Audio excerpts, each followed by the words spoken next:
Sarah Huckabee Sanders doubles down on the Civil War revisionism.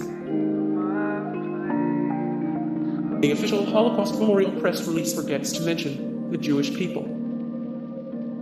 We are going to need a bigger yikes for this news story. On January 27, 2017, Holocaust Remembrance Day, the White House released a very short statement honoring the victims, survivors, and heroes of the Holocaust. The press release didn't make one mention of Judaism or the 6 million Jewish people who were killed by the Nazis during the Holocaust. Holocaust Museum issues statement after uproar over White House failure to mention Jews on Remembrance Day. https://t.co/K3KTH35KitePic. Twitter com/DHVMVXGSFF. That's a lie of omission, if not something entirely more sinister. Donald Trump inaccurately praises General Pershing's alleged treatment of Muslims.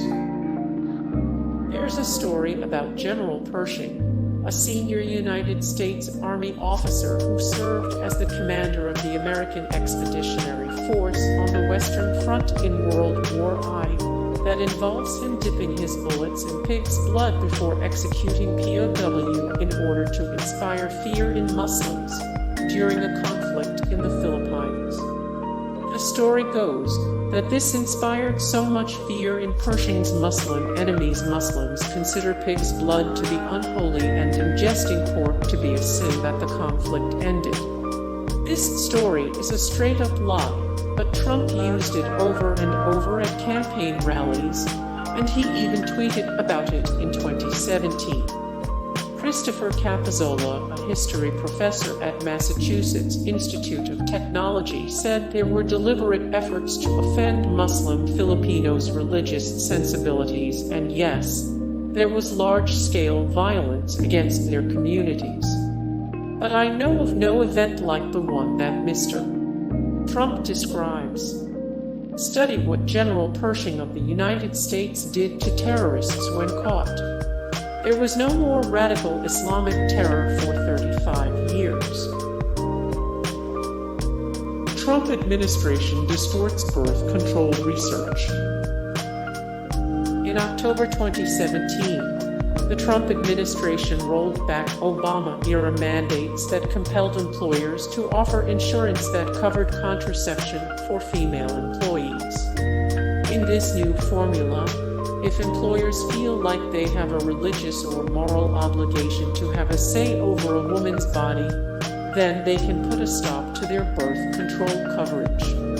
In order to pull this kind of garbage, the Trump administration claimed that there's no evidence linking birth control access to lower rates of unintended pregnancies. By saying that association and causality can be hard to disentangle, they mean that scientists can't prove whether or not giving birth control to women helps curtail unwanted pregnancies. However, there's no way to actually test causality. Because birth control reduces risk of pregnancy, you can't just go around and test it on women. It would be highly unethical to have a test group where some sexually active women receive birth control while others receive placebos. By trying to prove causality, you would be giving these women a human life to take care of. So, when it comes to history, where does this go off the rails? Oh, you know.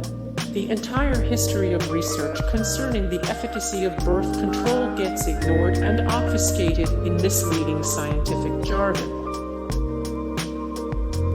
Trump pushes the lie about President Obama's birth. Trump pushes the lie about President Obama's birth.